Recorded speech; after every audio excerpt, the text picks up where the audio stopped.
முதலாவது சொன்னேன், சுகம் கொடுத்த இயேசுவுக்கு நீங்க நன்றி உள்ளவளா இருக்கணும். அதுக்காக தேவனை ஸ்தோத்திரம் பண்ணுங்க. நீங்க பெற்றுக்கொண்ட சுகம், விடுதலை, ரட்சிப்புக்காக தினமும் ஆண்டவரை துதிக்கணும். 2வது, இனி பாவம் செய்யக்கூடாது. இனி எந்த பாவத்துக்கும் இடம் கொடுக்க கூடாது. பரிசுத்தமா வாழ பிரயாசப்படணும், முயற்சி பண்ணணும், ஜெபிக்கணும். கர்த்தர் கிருபை தருவார். 3வது, தேவனுடைய பிள்ளையாக நீங்க மாறி இயேசுக்கு உங்களுடைய உள்ளத்துல இடம் கொடுக்கணும்.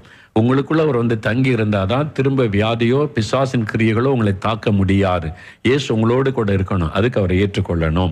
4வது சொன்ன, கர்த்தர்ல பலப்படணும். நீங்க சில பிசாசின் கிரியைகளை எதிர்க்கணுமானா ஆவியில பலம் உள்ளவர்களா இருக்கணும். அதற்கு 2 காரியம், வேதத்தை தியானிக்கணும், தினசரி ஜெபிக்கணும்.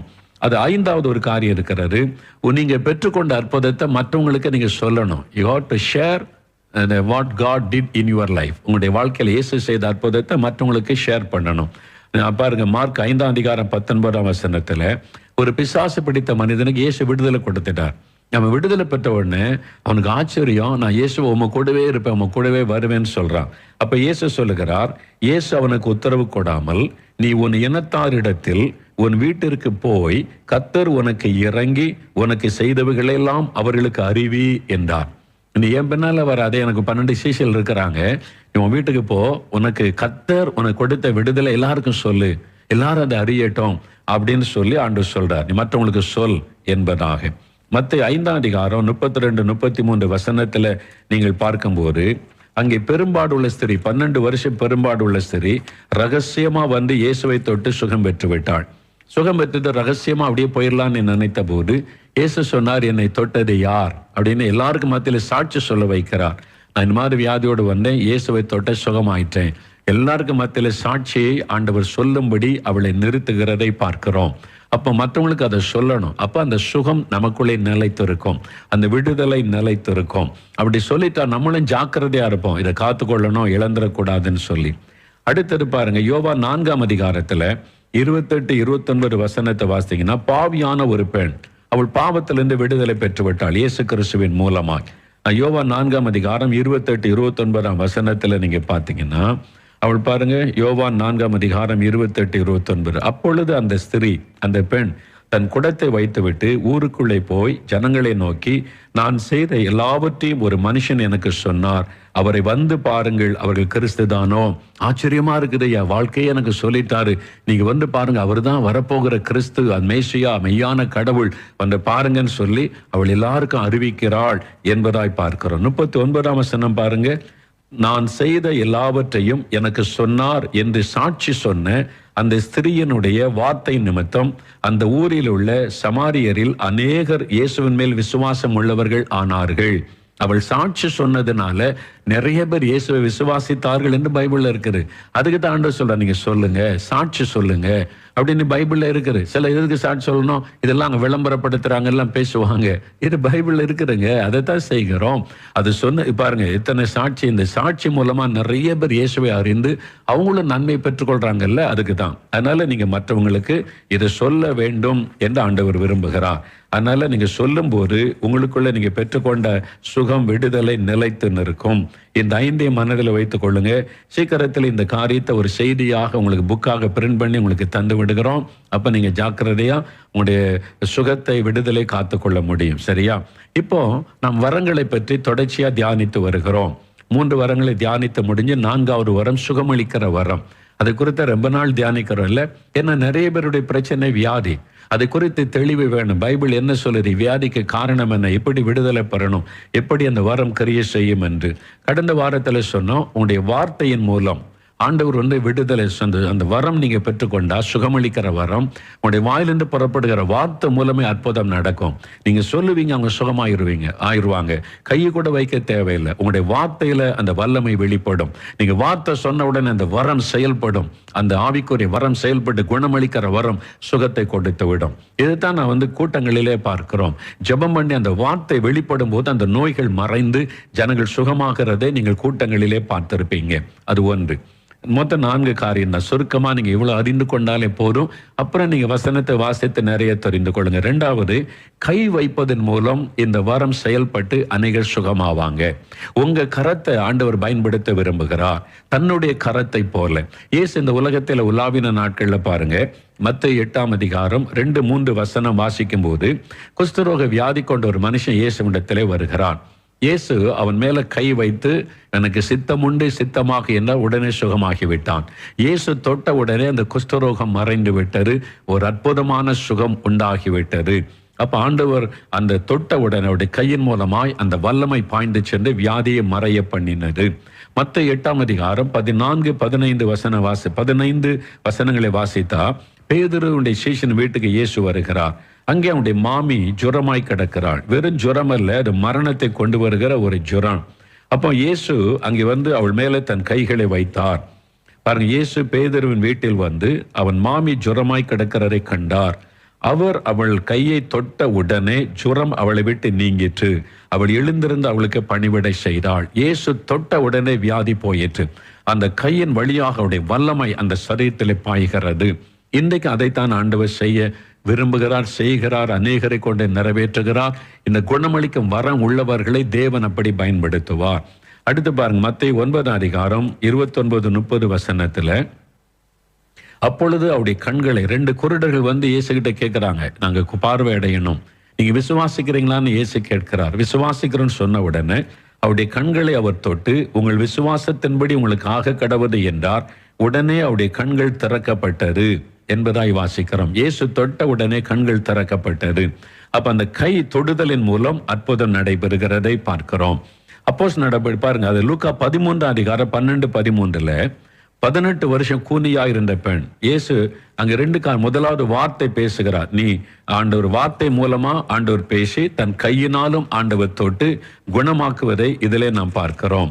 உன் பலவீனத்தினின்று நீ விடுதலை பெற்றாய் என்று ஆண்டவர் சொல்லுகிறார்.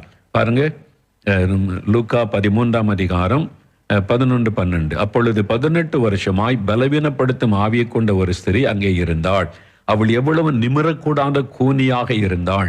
இயேசு அவளை கண்டு தம்மிடத்தில் அழைத்து, ஸ்திரியே, உன் பலவீனத்தினின்று விடுதலையாக்கப்பட்டாய் என்று சொல்லி, முதல்ல இயேசு வார்த்தை அனுப்புகிறார். நீ விடுதலையாக்கப்பட்டாய். அவருடைய வார்த்தையின் வல்லமை போகிறது. 2வது, அவள் மேல் தமது கைகளை வைத்தார். உடனே அவள் நிமிர்ந்து தேவனை மகிமைப்படுத்தினாள். இயேசு வார்த்தையும் சொல்லுகிறார், கைகளையும் வைக்கிறார். உடனே அவள் சுகமாகிறாள். இதை வேதத்திலே பார்க்கிறோம். மார்க் அப்போஸ்தலர் நடபடிகள் 28ஆம் அதிகாரம் 8ஆம் வசனத்தை வாசிக்கும் போது, பவுல் அப்போஸ்தலன் அங்கே மெலித்தா என்கிற தீவில் அவருடைய பிரயாணத்தில் வந்து ஒதுங்குறாங்க. அந்த தீவில் அவங்க இருக்கும்போது, தீவுக்கு முதலாளியா இருக்கிற பிபுலியு என்பவனுடைய, அந்த தீவுக்கு சொந்தக்காரன், அந்த தீவுக்கே பெரிய சொந்தக்காரன், பணக்காரன், பிபிலியனுடைய தகப்பன், அந்த தீவுக்கு அவன் தான் சொந்தக்காரன். அவன் எவ்வளவு பெரிய பணக்காரன் இருந்திருப்பான் பாருங்க. அவனுடைய தகப்பன் ஜுரத்தினாலும் இரத்த பேதியினாலும் வருத்தப்பட்டு கிடந்தான்.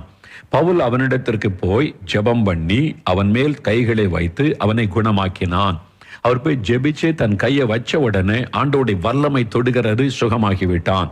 இதை கேள்விப்பட்டு அந்த தீவில இருந்த மற்ற வியாதிக்காரர் வந்து குணமாக்கப்பட்டார்கள். பேதுரு யார் மேலெல்லாம் அந்த பவுல் யாரெல்லாம் தொட்டாரோ அவங்க எல்லாம் சுகமாகறாங்க. பாத்தீங்களா, ஆண்டவர் அற்புதமான சுகத்தை கொடுத்தார். இதுதான் மார்க் 16ஆம் அதிகாரம் 18ஆம் வசனத்துல இயேசு சொல்லும் போது, என் நாமத்தினாலே வியாதியஸ்தர் மீது கைகளை வைப்பார்கள், அப்பொழுது சுகமாவார்கள் என்று தேவன் சீஷர்களுக்கு ஒரு அதிகாரத்தை கொடுக்கிறார். அப்ப நீங்க இயேசுவை ஏற்றுக்கொண்ட உடைய சீஷரா மாறி அபிஷேகம் பெற்றுக்கொண்டா, நீங்க இயேசுவின் நாமத்தினால யாரை தொட்டாலும் ஆண்டு உங்க கையின் வழியாக ஆண்டோடைய வல்லமை பாய்ந்து சென்று அவங்க சுகமாவார்கள். அப்போ அதுலதான் ஆண்டவர் சொல்லுகிற ஒரு விஷயத்தை பார்க்கிறோம். அப்ப அந்த வரம் பெற்றவர்கள், அந்த குணமாக்குற வரம் பெற்றவங்க, உங்க கை, அதை தேவன் இயேசுவின் கையாக பயன்படுத்துகிறார். அதனால்தான் நம்முடைய சரீரத்தை பரிசுத்தமா காத்து கொள்ளணும். ஆண்டவரின் அவயவங்களை தன்னுடைய அவயவங்களாய் பயன்படுத்த விரும்புகிறார். அப்ப என் கையில் அந்த பரிசுத்தம் இருக்கணும், நான் தொடும்போது சுகமளிக்கிற வல்லமை ஜனங்களை தொடணும்னு சொல்லி. அதனால்தான் வியாதிஸ்தர் மேல ஊழியர்கள் நாங்கள் கை வைக்கிறோம். அந்த வசனத்தை கவனிங்க. நிறைய பேர் இல்ல தப்பான ஒரு காரியம் என்னன்னு சொன்னா, நிறைய பேர் அதுல கிறிஸ்தவங்க தான், முக்கியமா கிறிஸ்தவங்க தான் இந்த பிரச்சனை காரணம்.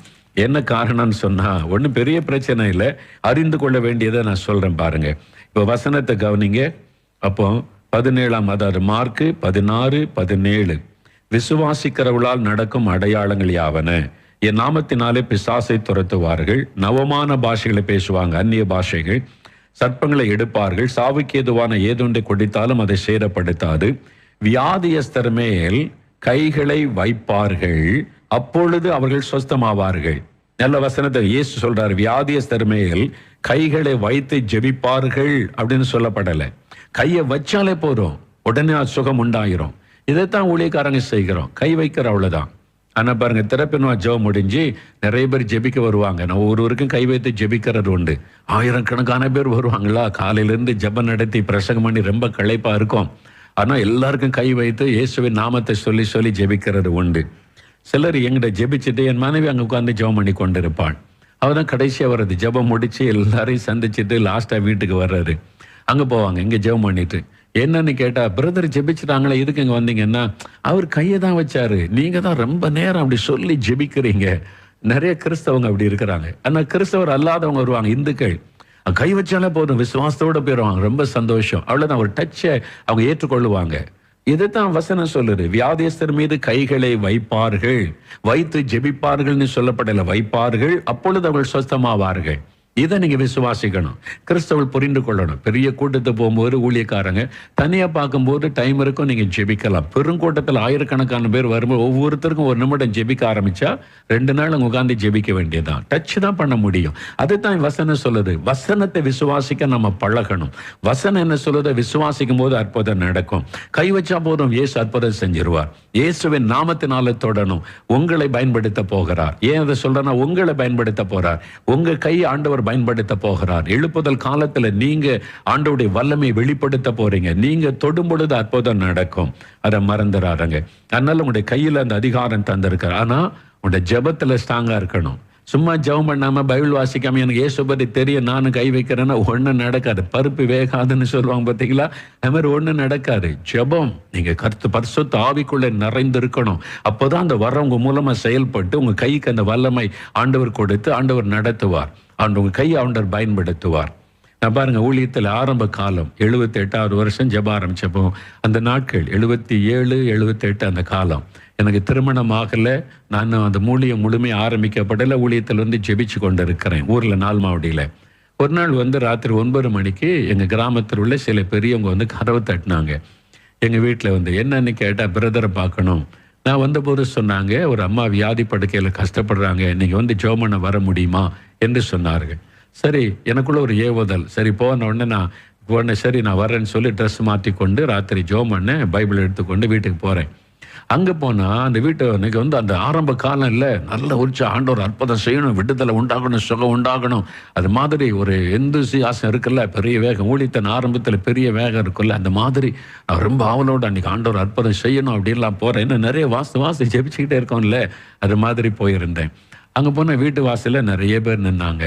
அப்போ நின்றா பார்த்தா ஒரு துக்க வீட்டுக்கு முன்னால், மரண வீட்டுக்கு முன்னால் ஆளா நிற்பாங்க தெரியுமா, அது மாதிரி நிறைய பேர். ராத்திரி 9 மணிக்கு மேலே விழுப்பதிய கூட்டம் நிற்கிறாங்களே அப்படின்னு சொல்லி நான் போன போது, சரி வாங்க ஜெபிக்கலான்னா என்னை கூப்பிட வந்தவங்க சொல்கிறாங்க, நீங்கள் ஜெபம் பண்ணுங்க, நாங்கள் செய்தி அனுப்பணும் மற்றவங்களுக்கு. என்ன செய்தின்னு கேட்டேன். அந்த மாதிரி சாக்கு கிடைக்கிறாங்க, எந்த நேரத்தில் செத்து போயிடலாம், அந்த செய்தியை நாங்கள் சொந்தக்காரங்களுக்கு அனுப்பணும். என்னை எதுக்கு ஜெபி கூப்பிட்டு வந்தாங்க, வியாதிபஸ்தர் இருக்காங்க, சுகமாகணும்னு. ஆனால் சொல்கிற செய்தி என்ன, அவங்க செத்து போயிடுவாங்கன்னு செய்தி எல்லாருக்கும் அனுப்பணும், நீங்கள் போய் ஜெபம் பண்ணுங்கன்றாங்க. அவங்க யாரும் வர்றதுக்கு ஆயத்தமாக இல்லை. எனக்கு அப்போவே ஒரு ஆட்டம் கண்டுட்டு, என்ன இந்த மாதிரி சூழ்நிலை. உள்ளே போனால் கொஞ்சம் பெண்கள்லாம் இருந்தாங்க, பார்த்துக்கிட்டே இருக்காங்க. படுக்கையில் ஒரு வயசான தாயார், வயசானவங்க, அதாவது இந்த தொண்டைக்குழிகளை உயிர் ஊசலாடுன்னு சொல்லுவாங்க தெரியுமா, கடைசியா அவ்வளோதான், அப்படியே தொண்டைக்குழிகளை உயிர் ஊசலாடுது, எனி டைம் செத்து போயிடலாம், அந்த மாதிரி ஒரு ஆத்மா படுத்திருக்கிறாங்க. அதை பார்த்த உடனே எனக்கு இந்த உற்சாகம்லாம் போயிட்டு சோர்வு வந்துட்டு, என்னடா அது, நம்ம ஜெபம் பண்ணி ஒரு அற்புதம் செய்வார், ஆண்டவருடைய வல்லமை பார்க்க வந்தால் இந்த மாதிரி வயசான பாட்டியமாக சாக கிடக்குறாங்க, இதுக்கு ஜெபி கூட்டு வந்திருக்கிறாங்க. அந்த மாதிரி அப்படியே பார்த்துக்கிட்டே இருக்கிறேன் நான். இப்போ ஜெபிங்கன்னா எனக்கு என்ன ஜெபிக்கன்னு தெரியல. எனக்குள்ள ஒரு பயம், நம்ம ஜெபிக்கும் போதே உயிர் போயிட்டுனா, ஏன்னா உயிர் ஊசலாடுது. நான் ஜெபிச்சு கொண்டிருக்கும் போதே செத்து போயிட்டான்னு வைங்க, என்ன ஆயிரம், மோகன்லாம் ஜெபிச்சா இருக்கிற ஆளு செத்து போயிடுவாங்க, அப்படித்தானே செய்தி பரவும். எனக்குள்ள ஒரு பயம், விசுவாசத்தில் ஒரு போராட்டம். அதனால நான் ஜெபிக்காம பார்த்துக்கிட்டே இருக்கேன், பைபிளை வச்சுக்கிட்டு அவங்கள பார்த்துக்கிட்டே இருக்கிறேன். என்ன பண்றது ஆண்டவரே, ஜெபிக்கிறதா சூழ்நிலை பார்த்தா யாரும் இவங்க உயிர் பிழைக்கின்ற என் நம்பிக்கையோட இல்லை. எப்ப சாவாங்க அடக்கம் பண்ணலான்னு தான் எல்லாரும் காத்திருக்கிறதா எனக்கு தெரியுது அந்த வீட்டுக்குள்ள சூழ்நிலை. அதனால என்ன வயசாகி போச்சுல்ல, வாலி பிள்ளைகள் சின்ன பிள்ளைகள்னா எல்லாரும் அழுவாங்க, பாரம் இருக்கும் சுகம் கிடைக்கும்னு. அவங்க சுகமாவாங்கன்னு நம்பிக்கை யாருக்கும் இல்லை. அப்ப நான் பார்க்கும்போது ஆண்டவர் சொன்னாரு, உன்னை மரணப்படுக்கையிலிருந்து நான் சுகமாக்கினேனே, இவங்களை சுகமாக்க மாட்டேனா? ஒன்று குரலை இருதயத்தில் ஆவியானவர். அப்ப எனக்கு ஒரு பெரிய விசுவாசம் வந்துட்டு, கர்த்தரே சொல்றார் சுகமாக்க என்னால முடியாதான்னு சொல்லி ஜெபிக்கலான்னு சொல்லி முழங்கால் போட்டு நல்லா ஜெபிக்கிறேன். நல்லா ஆவில நிரம்பி ஒரு பெரிய ஜெபம் பண்றேன். அப்போ எல்லாரும் பேருக்காக அவங்களையும் ஜெபிக்கிறாங்க. நான் நல்லா 10 நிமிஷம் ஜெபம் பண்ணிட்டு பார்க்குறேன், ஒரு மாற்றமும் இல்லை. கொஞ்ச நேரம் உட்காந்து பார்த்தா அதே மாதிரி தான் இருக்கிறாங்க. அப்போ என்ன செய்யறது? நான் எனக்கு ஒரு அவமானமா வெட்கமா, என்ன ஒரு அற்புதம் நடக்கலை, சேஞ்ச் வரல, நம்ம பாரத்தோட ஜெபிச்சமேன்னு சொல்லி கொஞ்ச நேரம் இருந்துட்டு வீட்டுக்கு வந்துட்டேன். வீட்டுக்கு வந்தால் எனக்கு தூக்கமே வரல. அன்றைக்கு நான் போய் என் ரூமில் முழங்கால் போட்டு பைபிளை வச்சுட்டு பாரத்தோட ஜெபிக்கிற அழுது கொண்டு. அன்னைக்கு பேதுரு பவுலெல்லாம் ஜெபிச்ச உடனே அற்புதம் நடந்தது. நீங்கள் கை வச்ச உடனே அற்புதம் நடந்தது. நான் போய் ஜெபம் பண்ணேன், கையை வச்சு தான், அதாவது அவங்களுக்காக பாரத்தோடு தான் ஜெபம் பண்ணேன், சுகத்துக்காக ஜெபம் பண்ணேன். நீங்கள் சுகமாக்க முடியும்னு சொன்னீங்க, ஒன்றும் நடக்கலையே ஆண்டவர்னு அழுது ஜெபிக்கிறேன். எனக்கு அந்த வல்லமை இல்லையே, அந்த அபிஷேகம் வேணும், வல்லமை வேணும்னு சொல்லி பாரத்தோட ஜெபிச்சேன். எவ்வளோ நேரம் ஜெபிச்சேன்னே தெரியல. பைபிள் திறந்திருக்குது, முழங்கால்னு ஜெபிச்சு அப்படியே தூங்கிட்டேன். நான் கட்டிலேயே அப்படியே படு தூங்கிட்டேன். காலையில் எழுந்தா அப்படி இருக்கிறேன், பைபிள் திறந்திருக்குது, அப்படியே இருக்கிற. எழும்பி யோசித்து பார்க்குறேன். நான் ராத்திரி போய் அந்த தாய்க்கு ஜெபிச்சவன் ஒன்றும் நடக்கலையே. திரும்ப உட்காந்து கேட்குறேன், என்ன ஆண்டவரே, நான் போய் அவ்வளோ விசுவாசத்தோட ஜெபிச்ச ஒன்றும் நடக்கலையே என்பதாக. அப்போ ஆண்டவர் சொன்னார், இப்போ போ அப்படின்னு சொன்னார். இப்போ போ அப்படின்னு. நான் உடனே குளிச்சு புறப்பட்டு பைபிள் எடுத்துக்கொண்டு திரும்ப அந்த வீட்டுக்கு போகிறேன். அவங்க சாகலை, இன்னும் உயிரோடு அதே மாதிரி தான் இருக்கு. இப்போ மற்றவங்க எல்லாம் போயிட்டாங்க, சொந்தக்காரங்க பக்கத்து வீட்டுக்காரங்க எல்லாம். அந்த வீட்டில் உள்ள ஒரு சகோதரி இருந்தாங்க, இன்னொரு தாயார் இருந்தாங்க, அவ்வளோதான். அப்போ மற்றவங்க எல்லாம் போயிட்டாங்க. இப்போ என்ன, அவங்கெல்லாம் மரணத்தை எதிர்பார்த்துக்கிட்டு இருந்தாங்க. அவிசுவாசம் உள்ள இடத்துல தேவன் எப்படி கிரியை செய்ய முடியும்? இப்போ யாருமே இல்லையா? நான் போய் பார்த்தேன், நான் அப்படியே தான் கிடக்குறாங்க. அப்படி எப்போ சாவாங்கன்றதான் எல்லாரும் பார்த்துக்கிட்டு இருக்க சூழ்நிலை. அந்த மாதிரி நான் போய் ஜெபிக்க போகிறேன். அப்படியே பார்க்குறேன். ஆண்டவர் சொல்கிறாரு, ஜெபம் பண்ணு. நான் முழங்கால் போட்டேன். அந்த சகோதரி முழங்கால் படிட்டாங்க. அப்போ ஜெபிக்கும் போது ஆண்டவர் சொல்கிறாரு, ஆண்டவர் அவங்க பேச்சு மூச்சு இல்லாமல் இருக்காங்க, கண்ணு மூடி இருக்கு, செத்து போகிற நிலைமையில் இருக்கிறாங்க. அப்போ ஆவியானவர் சொல்கிறாரு, உன் கையை நீட்டி அவங்க கண்ணில் கை வைத்து நீ ஜெபம் பண்ணு, என் நாமத்தினால ஜெபம் பண்ணு, இயேசுவின் நாமத்தில் கண் திறக்கப்படட்டும்னு சொல்லுன்றார். எனக்கு அது ஒரு புது அனுபவம். என் ஊழியத்தின் ஆரம்ப காலம். அதுக்கு முன்னால் அப்படிலாம் நான் செய்தது இல்லை. அதனால பயந்துகிட்டே இருக்கிறேன். நான் ஆவியானவர் திரும்ப திரும்ப உள்ளத்தில் எனக்கு ஒரு ஏவுதல் கொடுக்கிறார், கையை வைத்து ஜெபம் பண்ணுன்னு சொல்லி. உடனே சொல்லி அவங்க கண்ணில் கை வைத்து இயேசு கிறிஸ்துவின் நாமத்தில் அவருடைய கண் திறக்கப்படுவதாக சொல்லிட்டு கையை எடுத்து கண்ணை திறந்துட்டாங்க. அப்படியே கண்ணை திறந்து பார்க்குறாங்க. பக்கத்தில் உள்ள என்ன பார்க்குறாங்க, அவங்க வீட்டில் இருந்த அந்த சகோதரியை பார்க்குறாங்க. அப்படியே பார்க்குறாங்க, கண்ணு திறந்துட்டு. இப்போ விசுவாசம் எப்படி இருக்கும் யோசித்து பாருங்க. எனக்கு அப்படியே வானத்தில் பறக்கிற மாதிரி இருக்கு. நம்ம கை ஜெபம் பண்ணோன்னு கண்ணு திறந்துட்டு அப்படின்னு சொல்லி ஆச்சரியம். இப்போ ஆண்டவர் சொன்ன, இப்போ தைரியம் வந்துட்டு ஆண்டவர் சொன்னார். அவங்க சொல்கிறாங்க பேச முடியல அப்படின்னு செய்கை காமிக்கிறாங்க. நீ வாயில கை வச்சு ஜெபம் பண்ணிய நாமத்தினால இயேசுவின் நாமத்தில் நாவின் கட்டுகளை அறுக்கப்படட்டும். அவங்க பேசட்டு இயேசுவின் நாமத்தினால கை வைத்து ஜெபிச்சேன், பேச ஆரம்பிச்சிட்டாங்க. அவ்வளோதான். இப்போ கையை பிடிச்ச இயேசுவின் நாமத்தில் தூக்கி விடு, எழும்பி உட்காருங்க, இயேசுவின் நாமத்தினால எழும்பி உட்கார்ந்துட்டாங்க. உடனே அது அவ்வளோதான், சந்தோஷம், துதிக்க ஆரம்பிச்சிட்டாங்க. ஒரு சில நிமிஷ நேரத்துக்குள்ள மரணப்படுக்கை மாறிவிட்டது. இப்போ எனக்கு பெரிய ஒரு விசுவாச சந்தோஷம். ஆண்டவர் நம்ம கையை கூட பயன்படுத்துறாரா அப்படின்னு பார்த்து, அதான் வசனம், நீங்க கையை வைங்க நான் சுகமாக்குறேன். சுகம் அவர் தான் கொடுக்க முடியும். நம்ம தொடரெல்லாம் சுகமாகாது, இயேசு தொடணும். நம்ம கை வைக்கும் போது அவருடைய கரம் தொடணும். அதுக்கு நம்முடைய ஜெபம், நம்ம பரிசுத்தாவில நிறைந்திருக்கணும். அந்த வரம் நமக்குள்ள கிரியேஷனுமானா அந்த மாதிரி ஜெபத்துல நம்ம நிறைந்திருந்தாதான் ஆண்டவர் அற்புதம் செய்ய முடியும். ஓரல் ராபர்ட் என்ற ஊழியக்காரர் அமெரிக்காவில் இருந்தார். அவருடைய கை ஆண்டவர் பயன்படுத்தினார். அவர் தொடும் பொழுது ஒரு கரண்ட் பாசான மாதிரி இருக்குமா, அப்படி ஆண்டவருடைய அற்புதம் நடக்கும். யார் யாரை தொட்டாலும் சுகம் உண்டாகும். தேவன் அப்படி அவரை பயன்படுத்தி இருக்கிறார். அந்த மாதிரி அப்போ உங்க கையை பயன்படுத்துவார். உங்க கையை ஆண்டவர்கிட்ட ஒப்பு கொடுத்து, உங்க கையை போல என் கையை பயன்படுத்துங்க ஆண்டவரே. அப்போ அவரை போல பரிசுத்தம், அவரை போல ஜெபம், அவரை போல மனதுருக்கம், இயேசுவை போல ஆத்ம பாரம் அப்படிலாம் இருந்தாதான் பயன்படுத்துவார். சும்மா இயேசுவின் பேரை சொல்லிட்டு அற்புதம் நடக்காது. அவரை போல வாழ்வதற்கு உங்களை ஒப்பு கொடுத்து நல்லா ஜெபிச்சா அந்த அபிஷேகம் வரும்போது அந்த வரம் உங்களை பயன்படுத்தும். அந்த வரம் உங்கள் மூலமாக செயல்பட ஆரம்பிக்கும். கரத்தை பயன்படுத்துவார். சரியா? மூன்றாவது, எண்ணெய் பூசி ஜெபிப்பதன் மூலம் உங்களுடைய வரம் செயல்படும் உங்க மூலமா. யாக்கோபு 5:14-15 அது ஏற்கனவே விலைக்கு சொல்லிட்டேன். எண்ணெய் பூசி இயேசு கிறிஸ்துவின் நாமத்தினால ஜெபிங்க, அற்புதம் நடக்கும். இன்னைக்கு 2 சாட்சிகளை நீங்க பார்த்துட்டீங்க. எண்ணெய் பூசி ஜெபித்த போது சுகம் உண்டாச்சு, பிசாசு கட்டிலிருந்து விடுதலை. மார்க் 6:13 இயேசு தன் சீஷர்களை அனுப்பி எண்ணெய் பூசி வியாதியஸ்தரை குணமாக்குங்கள் என்று சொன்னார். அவங்க போய் எண்ணெய் பூசி இயேசுவின் நாமத்தில் ஜெபித்த போது அநேகர் சுகமானாங்க. நீங்க கூட எண்ணெய் பூசி ஜெபிக்கும் போது அற்புத சுகம் உண்டாகும். நான் அதை பார்த்துருக்கேன். மலேசியாவில் தேவராஜினி ஒரு அங்கிள் இருந்தாங்க. அவங்க நல்ல ரிட்டையர்ட் ஆகி வயசான காலத்தில் கூட ஊழியம் செய்கிறாங்க. இப்போ அவங்க உயிரோடு இல்லை. நாங்கள் போனாங்க மலேசியாவில் கோலாலம்பூரில் அவங்க வீட்டில் தங்கி இருக்கிறேன். அவங்க ஜெபம் பண்ண பல இடத்துக்கு என்ன சிலருக்கு ஜெபிக்க கூட்டு போவாங்க, கூட்டங்களுக்கு கூட்டு போவாங்க. எல்லா ஊழியருக்கும் நல்ல பழக்கமானவங்க. பிரதர் டிஜேசி தினகரன் அவங்களுக்கு ரொம்ப க்ளோஸ் ஆனவங்க, எல்லாரையும் நேசிப்பாங்க. அவங்க எப்பொழுதும் நான் பார்த்துருக்குறேன், அவங்க பாக்கெட்டில் கோட்டு பாக்கெட்டில் ஒரு சின்ன எண்ணெய் பாட்டில் வச்சுருப்பாங்க. எங்கே போனாலும் சரி, யாராவது நீங்கள் ஆஸ்பத்திரிக்கு போகிறோம், ஜெபிக்க போகிறோம், மற்றவங்க வியாதிஸ்தரை பார்த்து உடனே அந்த எண்ணெய் பாட்டில் எடுத்து எண்ணெயை வச்சு உடனே ஜெபிப்பாங்க. ரோட்லனாலும் வீட்டினாலும் சரி. அவங்க நிறைய அனுபவம் சொன்னாங்க. பிரதர், நான் இந்த எண்ணெய் பூசி ஜெபிக்கும் போது இயேசு நிறைய அற்புதம் செய்கிறார், அந்த வியாதிஸ்தரெல்லாம் சுகமாகறாங்கன்னு சொல்லி சப்பானியை கடந்தவங்க அவங்க ஜெபிக்கும் போது நடந்திருக்கிறாங்க. எண்ணெய் பூசி ஜெபிச்சுட்டா விசுவாசமாக ஜெபம் பண்ணுவாங்க. இன்னைக்கு அவர் தேவனுடைய ராஜ்யம் போயிட்டாலும் அவங்களோட அனுபவம் இன்னைக்கும் மறக்க முடியாது. நீங்களும் அப்படி ஜெபிக்கலாம், உங்களை கர்த்தர் பயன்படுத்துவார். கடைசி ஒரு முக்கியமான காரியம் என்னன்னா, மன்றாட்டு ஜெபத்தின் மூலம் இந்த வரம் வெளிப்படும்.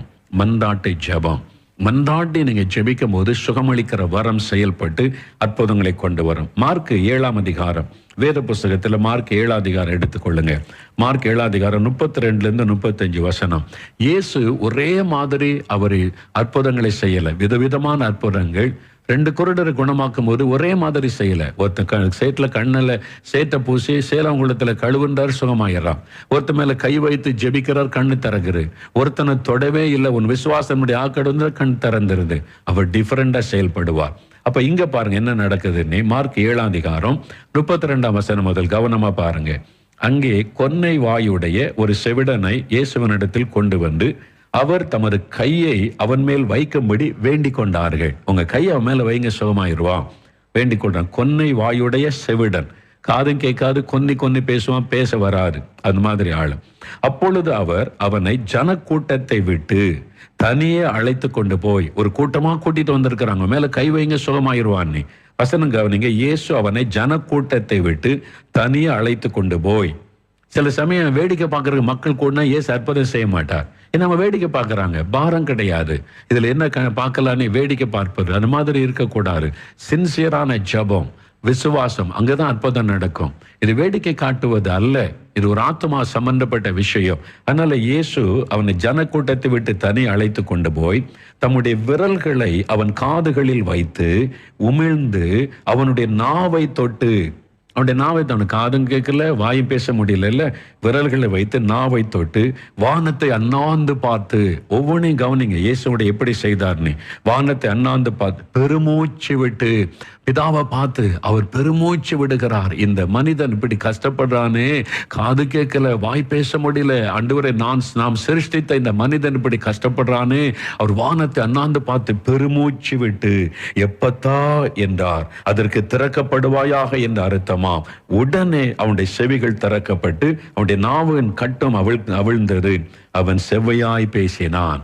பாத்தீங்களா இங்க எப்படி ஆண்டு செய்யறார். கையை வச்சுட்டு சோமாயிட்டு போன்னு சொன்னாரா? இல்ல. இங்க வித்தியாசமா செயல்படுக. தனியா அழைச்சிட்டு போறாரு, காதல கை வைக்கிறாரு, நாவை தொடுகிறார், பிதாவை பார்க்கிறார், பெருமூச்சு விடுகிறார். பாருங்க, பெருமூச்சு விட்டு அண்ணாந்து பார்த்து, அவர் தேவனை பார்த்து பெருமூச்சு விட்டு இந்த ஆத்மாவுக்காக, அந்த மனிதனுக்காக அவர் பெருமூச்சு விடுகிறார். அது ஒரு மன்றாட்டு ஜெபம். அவனுக்காக பிதாகிட்ட மன்றாடுகிறார். அந்த மாதிரி ஜெபிக்கும் போது ஒரு அற்புத சுகம். சிலருக்கு ஜெபிக்கும் போது நமக்குள்ள அந்த பாரம் உண்டாகும், கண்ணீர் வரும், அழுகை வரும். அது மன்றாட்டு ஜெபம். அந்த மன்றாட்டு ஜெபம் செய்யும் போது சுகமளிக்கிற வல்லமை செயல்படும். அந்த வரம் செயல்பட அப்படி அற்புத சுகம் உண்டாகும். ஒரு சமயம் அநேக வருஷத்துக்கு முன்னால ஜனவரி 1 அந்த அற்புதம் நடந்தது. அதனால எனக்கு ஞாபகத்தில் இருக்கிறாரு. அப்போ நாங்கள் டெண்டில் தான் அந்த ஜெபம் கூட்டம் நடைபெறும். அந்த கூடாரத்தில் வைத்து நடைபெறும். தேவனுடைய கூடாரம் கிடையாது, அந்த பந்தல்ல வைத்து ஜனவரி 1 கூட்டம் முடிந்தது. அப்போ ஜனங்களுக்கெல்லாம் ஜெபம் பண்ணி நான் வீட்டுக்கு ஒரே ராத்திரி ஆகிவிட்டேன். ரொம்ப சரீர களைப்போம். நான் படுத்து தூங்கி கொண்டிருக்கும் போது நடு ராத்திரி இருக்கும். எங்கள் வீட்டு கதவை எங்களுடைய ஊழியத்தில் இருக்கிற சில சகோதரர்கள், எங்கள் கேம்பஸில் தங்கி இருந்தவர்கள் கதவை தட்டினாங்க. என்ன விஷயம்னு கேட்டானே, ஒரு ஒரு சின்ன குழந்தையை கொண்டு வந்திருக்கிறாங்க. அந்த தாயார் அந்த சொந்தக்காரங்க கொஞ்சம் கொண்டு வந்திருக்கிறாங்க. கண்ணீரோடு நிற்கிறாங்க. அந்த குழந்தை ஆபத்தான நிலைமையில் இருக்குது, உயிர் போகிற நிலைமையில் இருக்குது, ஜெபம் பண்ணணும்னு கேட்குறாங்க. அதனால தான் நான் கதவை தட்டணும் பாவம்னு சொன்ன உடனே. அப்போ அதை கேட்ட உடனே ஆவியானவர் ஏவினார், சரி போ நீ ஜெபம் பண்ணுன்னு சொல்லி. சரி நான் வரேன்னு சொல்லிட்டு, அப்போ தேவனுடைய வீடு இருக்குது, அங்கே தான் காத்திருந்தேன். நான் போன போது அந்த தாய் குழந்தைய வச்சு கொண்டு கண்ணீர் விட்டு அழுதாங்க. அந்த குழந்தையினுடைய உயிர் ஊசலாடுகிறாரு. மறிக்கிற தருவாயில் அந்த குழந்தையை கொண்டு வந்திருக்கிறாங்க. அந்த குழந்தை கொண்டு வந்து அப்படி கடத்திட்டு அந்த சகோதரி முழங்கால் படியிட்டாங்க. அவங்க கூட சில சகோதரர்கள் வந்திருந்தாங்க, எல்லாம் முழங்கால் படியிட்டாங்க. அந்த குழந்தைக்கு இந்த பக்கம் நானும் எங்களுடைய ஊழியத்தில் 2-3 சகோதரர்கள் முழங்கால் படியிட்டோம். அந்த குழந்தைய நான் பார்க்குறேன், உயிர் அப்படியே ஊசலாடுது. கடைசி ஸ்டேஜ். என்னன்னு கேட்டேன். அவங்க சொன்னாங்க, இந்த கூட்டத்துக்கு நாங்கள் வந்திருந்தோம், அந்த வாக்குத்தத்த கூட்டத்துக்கு. அப்போ சாத்தாங்குளத்தில் நாங்கள் அங்கே தங்கியிருந்த போது திடீர்னு குழந்தை பாதிக்கப்பட்டது. அவங்கள ஆஸ்பத்திரியில் கொண்டு போய் காண்பித்த போது அவங்க சொல்லிட்டாங்க, குழந்தைய காப்பாற்றுறது கஷ்டம், நீங்கள் திருநெல்வேலி பெரிய ஆஸ்பத்திரி கொண்டு போங்கன்னு சொல்லிட்டாங்க. அதனால நாங்கள் கார் பிடிச்சு கொண்டு போகலான்னு யோசிக்கும் போது அங்கே இருந்த ஒரு நர்ஸு, அவங்க ஒரு கிறிஸ்தவங்க சொன்னாங்க, திருநெல்வேலி கொண்டு போகிற குழந்தை தாங்காது, இறந்து போயிடும் என்று சொன்னால் ரொம்ப சீரியஸான விஷயம். அதனால தான் வேறு ஆஸ்பத்திரி கொண்டு போக சொல்கிறாங்கன்னு. குழந்தை மறித்துரும், இனி அவ்வளோதான், இஸ் லாஸ்ட் ஸ்டேஜ். தாயினுடைய உள்ளம் நொறுங்கி போனார். ஐயோ என் குழந்தை காப்பா, என்ன செய்கிறது? உடனே அவங்களுக்கு இந்த ஜெபிக்கிற ஞாபகம் வந்த உடனே அவங்கள்ட்ட தூக்கிட்டு வந்தேன், என் பிள்ளைக்கு ஜெபம் பண்ணுங்கன்னு சொல்லி அழுகிறாங்க. அப்போ இதான் நிலைமை. அந்த குழந்தை மத்தியில் படுக்க வச்சுட்டு அந்த பக்கம் அவங்க முழங்கால் அழுகிறாங்க, இந்த பக்கம் நாங்கள் முழங்கால் பண்ணிட்டு இருக்கோம். என்ன ஜெபிக்கிறதுன்னு தெரியல. அந்த குழந்தை உயிர் ஊசலாடு, எனி டைம் அந்த குழந்தை மறிச்சிடலாம், அதான் சூழ்நிலை.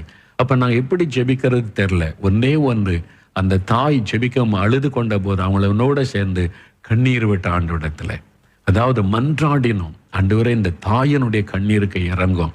அந்த தாய் தன் பாவத்தெல்லாம் அறிக்கையிட்டு ஜெபிக்கிறேன், என் பாவத்தை மன்னிச்சு என் குழந்தைக்கு உயிர்த்தாங்க, என்ன பாவம் செய்திருந்தாலும் மன்னிங்க, என் குழந்தைக்கு உயிர் பிச்சை கொடுங்க ஆண்டவரே அழுகிறாங்க. அந்த கண்ணீர் உள்ளத்தை உடைத்து விட்டாரு. அதனால அவங்களோட சேர்ந்து நாங்களும் அழுகிறோம். அவ்வளோதான், கண்ணீர் வடிய வடிய அந்த குழந்தைக்காக பரிந்து பேசுகிறோம், மன்றாடுகிறோம். ஆண்டவரே இந்த தாயினுடைய கண்ணீருக்கு இறங்கும், இந்த குழந்தைக்கு இறங்கும் நீ மன்றாடுகிறோம். அப்படியே ஜெபிக்கிறோம், அழுது அழுது ஜெபிக்கிறோம். 1/2 மணி நேரம் ஆகிவிட்டது. பதிலும் தெரியல, மாற்றம் தெரியல. கிட்டத்தட்ட 1 மணி நேரம் கடந்து விட்டது. நாங்கள் ஜெபத்தை நிறுத்தலை. இந்த மன்றாட்டு ஜெபம் என்பது அற்புதத்தை காணும் வரைக்கும் நிறுத்த முடியாது. மற்ற ஜெபம் மாதிரி தொட்டுட்டு போக முடியாது. அது குறித்து ஒரு பேர்டன் ஆவியானவர் தான் உள்ளத்தில் உண்டாக்குவார். இது நம்ம உண்டாக்கி கொள்ளுகிற ஒரு பாரம் அல்ல. ஆவியானவர் அந்த பாரத்தை கொடுத்து ஜெபிக்க வைக்கிறார். அழுதுகிட்டே இருக்கிறோம், மன்றாடுகிறோம், பரிந்து பேசுகிறோம். அந்த தாய் ஒரு பக்கம் அழுகிறாங்க, நாங்கள் ஒரு பக்கம் அழுகிறோம். அந்த குழந்தை அப்படியே மரணத்துக்கு போராடுகிறது. 1 மணி நேரம் கடந்து விட்டது.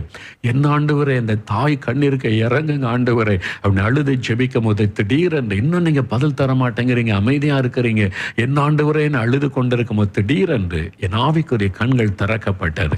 நான் ஒரு காட்சி என் கண் முன்னால பார்க்கிறேன். என் கண்கள் மூடி இருக்கிறத நான் பார்க்கிறேன். அந்த தேவனுடைய வீட்டுக்குள்ள இயேசு அப்படியே நடந்து வருகிறார். கம்பீரமாய் நடந்து வருகிறதை பார்க்கிறேன். அதை பார்க்க நான் ஜெபத்தை நிறுத்திட்டு அவரை கவனிக்கிறேன். ஆண்டவர் அந்த குழந்தை பக்கத்துல அவர் உட்கார்ந்து ஒரு காலை முழங்கால் படியிட்டு நின்று அந்த குழந்தையினுடைய தலையில அவர் கை வைத்தார். அந்த காயப்பட்ட கை அந்த குழந்தையினுடைய தலையில வைக்கப்பட்டதை நான் பார்த்தேன். அப்ப எனக்குள்ள ஒரு பெரிய களிகோறுதல். இயேசு வந்துட்டாரு, இயேசு தொட்டுட்டார், குழந்தைக்கு ஒண்ணு செய்யாது. ஆண்டவர் சுகம் எடுத்துட்டார். ஆண்டவர் எழுந்து அவர் புன்முறுவலோட கடந்து மறைந்து போனார். இதை ஆவிக்குரிய கண்களால் பார்க்க முடிந்தது. நான் சொன்னேன், அப்போ இயேசு வந்துட்டார், தன் தழும்புள்ள கரத்தால் குழந்தையை தொட்டுட்டார், இனி ஒண்ணு செய்யாதுன்ன உடனே அந்த சகோதரி பாருங்க, இயேசுவே நான் விசுவாசிக்கிறேன், என் குழந்தைய நீங்க தொட்டுட்டீங்க, என் குழந்தையை குணமாக்கிட்டீங்க. அவங்க காட்சி பார்க்கல, நான் தான் பார்த்து சொன்னேன். அவங்க விசுவாசம் அதை அறிக்கையிட்டு துதிக்க ஆரம்பிச்சாங்க. நாங்க எல்லாம் துதித்து முடித்தோம். அவ்வளவுதான். நான் குழந்தை மேல கை வைக்கவே இல்லை, இயேசுவின் கை தொட்டாரு. அவ்வளவுதான். அந்த நிமிஷத்துல இந்த சுகம், ஒரு அற்புத சுகம். ஆண்டவர் மரண கட்டிலிருந்து விடுவித்து விட்டார் அந்த குழந்தைய. சில வருஷம் கழித்து மதுரைக்கு நான் ஒரு கூட்டத்துக்கு போயிருந்தேன். அங்கே கூட்டத்துக்கு போயிருந்த போது அந்த சகோதரி அந்த குழந்தையை கொண்டு வந்து என்னை காண்பித்தாங்க. அவங்க சொன்னாங்க, ஒரு ஜனவரி மாதம் ராத்திரியில் வந்து கண்ணீரோடு ஜெபித்தோமே, ஆமா, அது நான் தான். என் குழந்தை தான் பாருங்க இன்னைக்கு உயிரோடு இருக்கிறது. இப்போ காலேஜெல்லாம் முடிச்சு குடும்ப நிலைமைக்கு வந்திருக்கோம். அந்த நாட்கள்ல நடந்த அற்புதம் அது. மன்றாட்டு ஜெபம். இதே மாதிரி பல இடத்துல நடந்திருக்கிறதை நான் பார்த்திருக்கிறேன். அப்போ மன்றாடி சில காரியத்திற்கு நம்ம ஜெபிக்கும் போது அந்த வரம் செயல்படும். இதுல ரொம்ப முக்கியமான விஷயம் நம்ம ஜெபத்துக்கு முன்னால சொல்றேன். ஆவியானுடைய வழி நடத்துதல் ரொம்ப அவசியம். அதனாலதான் ஆவியானவரோட உங்களுடைய தொடர்பு சரியா இருக்கணும். எனக்கு வரம் இருக்குன்னு யார் மேல கை வச்சாலும் அற்புதம் நடக்காது. நல்லா அறிந்து கொள்ளுங்க. ஒருத்தருக்கு நடந்தவன எல்லாருக்கும் நடந்துருன்னு நினைக்கூடாது. அந்த வரத்தை செயல்படுத்துகிற ஆவியானவர். அப்ப நீங்க ஆவியில எப்பவும் நிறைந்திருக்கணும். வேத வசனம் உங்களுக்குள்ள நிறைந்திருக்கணும். ஜெபம் தேவனோட உள்ள தொடர்பு கரெக்டா இருக்கணும். அப்போ அந்த வரம் உங்களுக்குள்ள ஆவியானவர் தான் அந்த வரத்தை செயல்படுத்தணும். அதுல வித்தியாசமாய் செயல்படுத்துவார். ஸ்மித் விகில்ஸ்வொர்த் என்ற தேவ மனிதர் கடந்த நூற்றாண்டில் இங்கிலாந்து தேசத்துல தேவனால் வல்லமையாய் பயன்படுத்தப்பட்டவர். அவருடைய புஸ்தகத்தை வாசித்த போது நான் ஆச்சரியப்பட்டிருக்கிறேன். மரித்தவங்களை உயிரோடு எழுப்பி இருக்கிறார். மரிச்சவங்களை எழுப்பும்படி கர்த்தர் அவரை பயன்படுத்தி இருக்கிறார். அந்த அற்புதத்தை வாசித்த போது நிறைய அனுபவங்கள். அதுல ஒன்று, ஒரு சமயம் ஒரு வாலிபனுக்கு ஜெபிக்க அவர் இடத்துல கொண்டு வந்தாங்க. அவன் சேர்ல வச்சு தூக்கி கொண்டு வந்து அப்படி வச்சாங்க. அவன் சரீரம் இவ்வளவு நல்ல உடம்பு, பெரிய சைஸ். கால் பார்த்தா சூம்பி தொங்கி கொண்டு இருக்கிறாரு. அவனுடைய கால்கள் சின்ன பிறக்கும் போதே ஊனமான கால்கள் சூம்பி போய் தொங்குகிறாரு. அவனுடைய சரீரம் பெருசு. அதை ஊன்றி நின்னா கூட அவனுடைய உடம்பு தாங்காரு. அது மாதிரி சூம்பி தொங்குற கால் நடக்க முடியாது. அவனுக்காக ஜெபிக்கணும்னு கொண்டு வந்திருக்கிறாங்க. ஸ்மித் விகில்ஸ்வொர்த் போய் நின்றார். அவர் இந்த எண்ணெய் பூசி ஜெபிக்கிற பழக்கம் உள்ளவர். அவர் கர்த்தர் நல்லா பயன்படுத்தினார். அவர் அப்படி பார்க்கிறார். இப்ப ஜெபிக்கிறார். ஜெபிக்கும் போது ஆண்டவர் சொல்றாரு, அவனை எழும்பி நடன்னு சொல்லுன்றாராம்.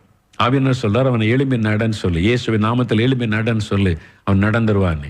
இவர் கண்ணை திறந்து பார்த்தாராம். அவருடைய புஸ்தகத்துல கூட இருந்தவங்க எழுதி இருக்கிறாங்க. அப்ப அவர் கண்ணை திறந்து பார்த்தா அவருடைய உடம்பு இவ்வளவு சைஸா இருக்குது, கால் இப்படி சூம்பி தொங்குது. இவன் எப்படி நடப்பான்? எழும்பி நடக்க சொன்னா எப்படி இவன் நடப்பான்னு சொல்லி ஆண்டவர் சொல்றாரு, நீ சொல்லு, நான் சொல்ற வார்த்தை சொல்லு, இயேசு கிறிஸ்து நாமத்தில் எழும்பி நடன்னு சொல்லு. அவ்வளவு வார்த்தை சொல்லுன்னா இவருக்கு அந்த சூழ்நிலை பார்த்து நம்ப முடியல. உடனே சொன்னாரு, தன் கூட வந்த நாட்களை பார்த்து, அவனை தூக்கி நிறுத்துங்க, நான் காலை பிடிச்சு ஜெபிக்கிறேன்னு சொல்லி அவனை தூக்க முடியாது. ரொம்ப வெயிட்டானவன். ஆளுக்கு இந்த பக்கம் 2 பேர், அந்த பக்கம் 2 பேர் தூக்கி பிடிச்சுக்கிட்டா கால் தொங்குதா. இவர் உட்கார்ந்து முழங்கால் போட்டு அப்படியே காலை பிடிச்சு இயேசுவின் நாமத்தால கால்கள் பலங்களோட சுகம் அடையிட்டுன்னு ஜெபிக்கிறார். 5 நிமிஷம் 10 நிமிஷம் ஜெபிக்கிற ஒன்னும் நடக்கல. உட்கார வச்சுட்டாங்க. என்ன ஆண்டவரே, நான் ஜெபிக்கிற ஒண்ணு பெரிய அற்புதங்கள் ஆண்டவர் பயன்படுத்தினவர், ஏன் அவருக்கு சுகமாக்க மாட்டேங்குது? ஆண்டவர் சொன்னாரு, நான் அவன் காலை பிடிச்சு உன்னை ஜெபிக்க சொன்னா, நான் என்ன சொன்னேன்? இயேசு நாமத்தில் எழும்பி நடன்னு தானே சொன்னேன். நான் சொல்லாதது நீ செய்யற நீ ஏன் கையை வச்சுட்டு நீ சுகமாக்கும் நீ ஜெபிச்சுக்கிட்டு இருக்கிற? நான் சொன்னது எழும்பி நடன்னு ஒரு வார்த்தை சொல்லு, அவ்வளவுதான். இல்லாண்டு ஒரு கால் சூம்பி தொங்குது, அவன் அந்த கால் வெயிட்ல அவன் உடம்பு நிக்காது. அதெல்லாம் தட் இஸ் மை ப்ராப்ளம். அது நான் செய்யற வேலை, நீ அதை யோசிக்கிற. உன் வாழ்க்கை நான் சொல்றபடி நீ செய், அவ்வளவுதான். உடனே அவர் சொன்னார், எல்லாம் விட்டுருங்க, தூரம் ஆண்டவரே என்னை மன்னியும். ஆண்டவர்கிட்ட மன்னிப்பு கேட்டேன், நான் தப்பு பண்ணிட்டேன், உம்முடைய குரலை கேட்டு அதன்படி செய்யாம மாம்சத்துல யோசித்தேன்னு சொல்லி எல்லா விலகி நிலைகள் சொல்லிட்டு அவர் ஜெபம் பண்ணி மன்னிப்புக்காக ஜெபிச்சுட்டு இயேசு கிறிஸ்துவின் நாமத்தில் வாலிபனை எழும்பி நடன்னு சொன்னார். அடுத்த நிமிஷம் பாவன் சேரை விட்டு எழுப்பிட்டான், நடக்கிறான், கால்கள் பலன் கொண்டது. இவர் தான் ஸ்மித் விகில்ஸ்வொர்த் என்ற அந்த தேவ மனிதர். அப்படியே நடக்க ஆரம்பிச்சுட்டான். உடனே அற்புதம். அவருடைய புஸ்தகத்தில் இந்த அனுபவம் இருக்கிறவர் அப்படியே ஆச்சரியப்பட்டு போனார். அதனால நம்முடைய மூளை அறிவில சில காரியத்தை செய்வோம், அது தவறு. அப்போ தேவனுடைய கரம் செயல்படாது. ஆவியானவர் என்ன சொல்றாரு நீ கவனிக்கணும். அதுக்கு தான் எப்பொழுதும் பரிசுத்தம் அவசியம். பரிசுத்தாவில நிறைந்திருக்கணும், வேத வசனத்துல நிறைந்திருக்கணும். இதெல்லாம் இல்லாம நல்ல தூங்கி எழும்பிட்டு சோம்பேறியா இருக்கிற ஆளை கொண்டெல்லாம் அற்புதம் கர்த்தர் செய்ய மாட்டார். நல்லா அறிந்து கொள்ளுங்க. இயேசு அதனாலதான் இரவெல்லாம் ஜெபிக்கிறார், அதிகாலையில ஜெபிக்கிறார், சாயங்காலத்துல ஜெபிக்கிறார். எப்பொழுதெல்லாம் இயேசு ஜெபிச்சுட்டு இறங்கி வந்தார் அப்பெல்லாம் அற்புதம் நடந்தது. சில வசனத்தை நான் நாளைக்கு உங்களுக்கு சுட்டி காண்பிக்கிறேன். இது ரொம்ப முக்கியம், நீங்க கவனிக்கணும். அதே மாதிரி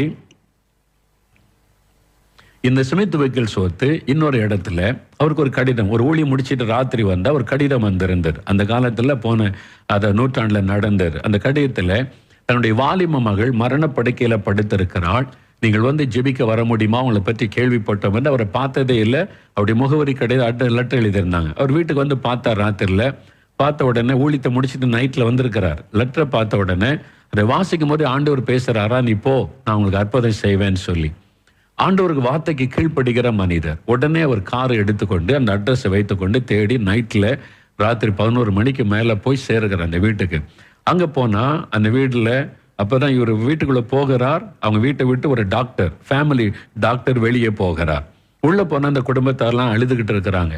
இவர் போனோடனே தன்னை அறிமுகப்படுத்தினார். நீங்கள் ஒரு லெட்டர் எழுதியிருந்தீங்க, நான் தான் அந்த ஊழியக்காரன், ஜெபிக்க வர சொன்னீங்க, உங்கள் மகளுக்கு ஜெபிக்க வந்திருக்கிறேன்னு காமிச்ச உடனே அவர் சந்தோஷம் வாங்கய்யா நீ உள்ள ரூமில் கூட்டு போனால் ஒரு வாலிப மகள் மரண படுக்கையில படுத்திருக்கிறாள். கண்ணு மூடிட்டு அவனுக்கு ஒன்றும் செயல் இல்லை, பிணம் போல கிடக்கிறாள், மரண படுக்கை. அப்போ டாக்டர் இப்போ தான் ஃபேமிலி டாக்டர் பார்த்துட்டு இன்னும் கொஞ்ச நேரத்தில் அவள் இறந்துருவா, இனி அவ்வளோதான் சொல்லிட்டு போயிட்டார். இவங்களாம் அழுதுகிட்டு இருக்கிறாங்க. அவருடைய தாய் தகப்பன் சகோதரிகள் எல்லாம் கூட்டமாக நிற்கிறாங்க, சொந்தக்காரன் எல்லாம் அழுதுகிட்டு இருக்கிறாங்க, சாக போகிறாள்னு. இவர் பார்த்தாரு இந்த சூழ்நிலையில் எப்படி ஜெபிக்கிறாரு. இவங்கெல்லாம் அழுதுகிட்டே இருந்தால் எப்படி அற்புதம் நடக்கும், விசுவாசிக்கணும். எவீருவின் வீட்டில் ஏசு எல்லாரும் வெளியே போச்சுன்னார் தெரியுமா, பேரண்ட்ஸ் மட்டும் இருக்க மற்றெல்லாம் போலி. அது மாதிரி இவர் கொஞ்சம் ரொம்ப ஸ்ட்ரிக்டான பேர் வழி. இந்த ஊழியக்காரர் ஸ்மித் விக்கிள்ஸ் சொன்னார், சரி எல்லாரும் ரூம் விட்டு வெளியே போங்க, நான் இந்த மகளுக்காக ஜெபிக்க போகிறேன். நாங்கள் எல்லாரும் ஒருத்தர் மூஞ்ச ஒருத்தர் பார்த்தாங்க. இல்லை போங்க. அவங்க அம்மா சொல்கிறாங்க, அப்பா சொல்கிறாங்க, என் பிள்ளை சாக போதுன்னு டாக்டர் சொல்லிட்டாரு, அவள் சாகும்போது நாங்கள் கூட இருக்க வேண்டாமா? யோசித்து பாருங்க. அவரை ஜெபிக்க கூப்பிட்டது எதுக்கு? மகளுக்கு ஒரு அற்புதம் நடக்கணும்னு.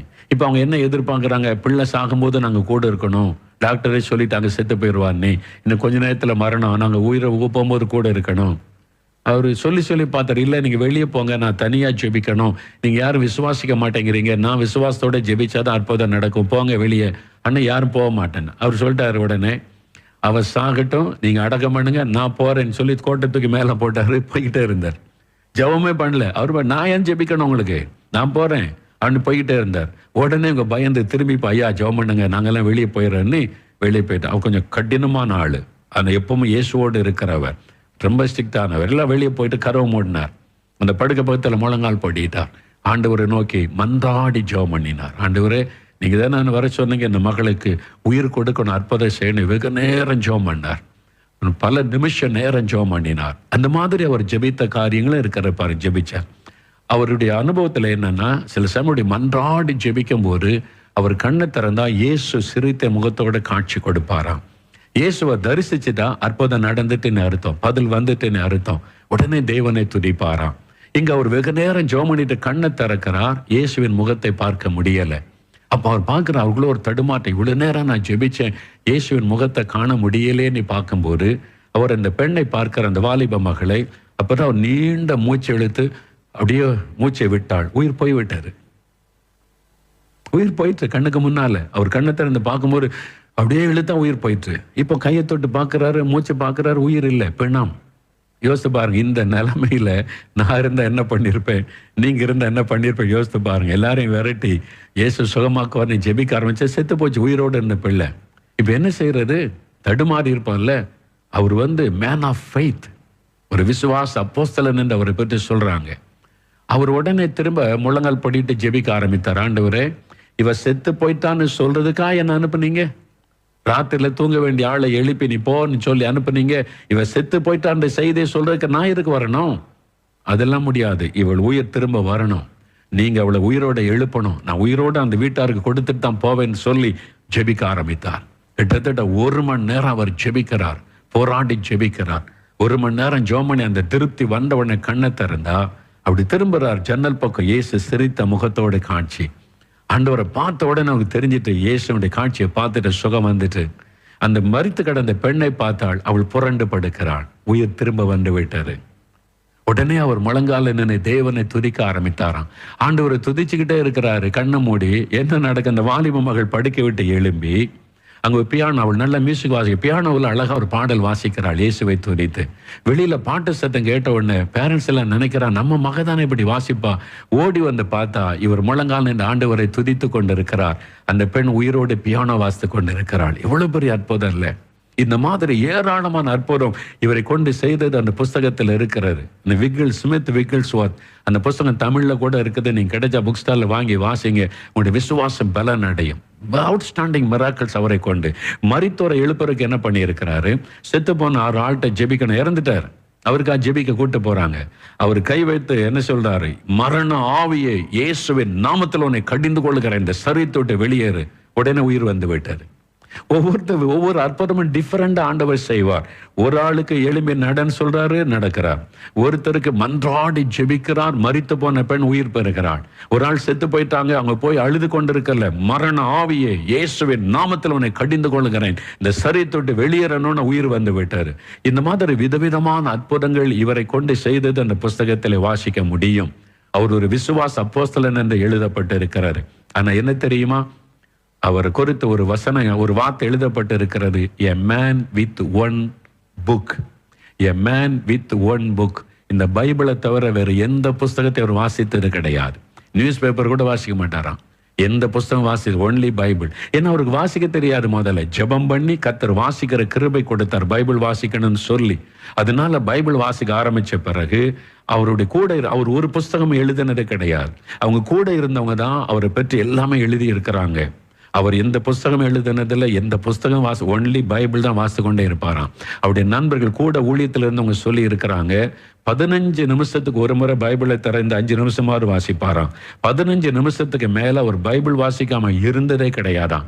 ஒரு வீட்டுக்கு போனா கூட பேசிக்கிட்டே இருக்கும்போது அவர் பைபிள் வாசித்து ஒரு அதிகாரம் வாசித்து அப்புறம் சொல்லுங்க அப்படின்னு கேட்பாராம். எவ்ரி 15 minutes பைபிளை திறந்து வாசிக்கிட்டே இருப்பாராம். எப்பவும் கோட் பாக்கெட்ல பைபிள் இருக்கும். எங்க போனாலும் சரி, சாப்பிட உட்கார்ந்தாலும் 5 நிமிஷம் பைபிள் வாசித்தா சாப்பிட ஆரம்பிப்பார். 15 நிமிஷத்துக்கு மேல அவர் பைபிள் வாசிக்காம இருந்ததை பார்த்ததே இல்லைன்னு சொல்லி கூட இருந்தவங்க எழுதுறாங்க. அந்த அளவுக்கு கமிட்மெண்ட், ஆண்டவருக்கு ஒப்பு கொடுத்து வசனம், அந்த அபிஷேகம், அப்பதான் அந்த வரம் செயல்படும். சும்மா ஜெபிக்காம தூங்கி எழுப்பிட்டு சாப்பிட்டு வரம் இருக்குது, வல்லம் இருக்கு, ஆண்டவர் தொடுவாரு, ஒண்ணும் நடக்காது. அதனால நீங்க இயேசுவை பாக்குறீங்களா, அவர் எவ்வளவு ஜெபம் பண்ணினார், பவுல், பேதுரு அவங்கெல்லாம் எப்படி ஜெபித்து இருந்தாங்க. அப்பதான் அந்த வர செயல்படும். அப்ப அதுக்கு உங்களை ஒப்பு கொடுக்கணும். ஆண்டவரே என்னை ஒப்பு கொடுக்கிறேன், எனக்கு அந்த பரிசுத்தம் வேணும், எனக்கு அந்த அபிஷேகம் வேணும், நான் அப்படி வசனத்தை வாசித்தரணும், எனக்கு அந்த வல்லமை வர வேணும், என் கையை நீங்க பயன்படுத்தணும், உங்க கையா மாத்துங்க, அந்த பரிசுத்தம் வேணும், அந்த அபிஷேகம் வேணும், அந்த வேத வசனத்தினால நிரப்பப்படணும். இதெல்லாம் கேட்டாதான் அதனாலதான் இந்த மாதிரி கர்த்தர் பயன்படுத்தணுமானா நீங்க அதிக நேரம் காத்திருந்து ஜெபிக்கணும். ஒப்பு கொடுப்பீங்களா?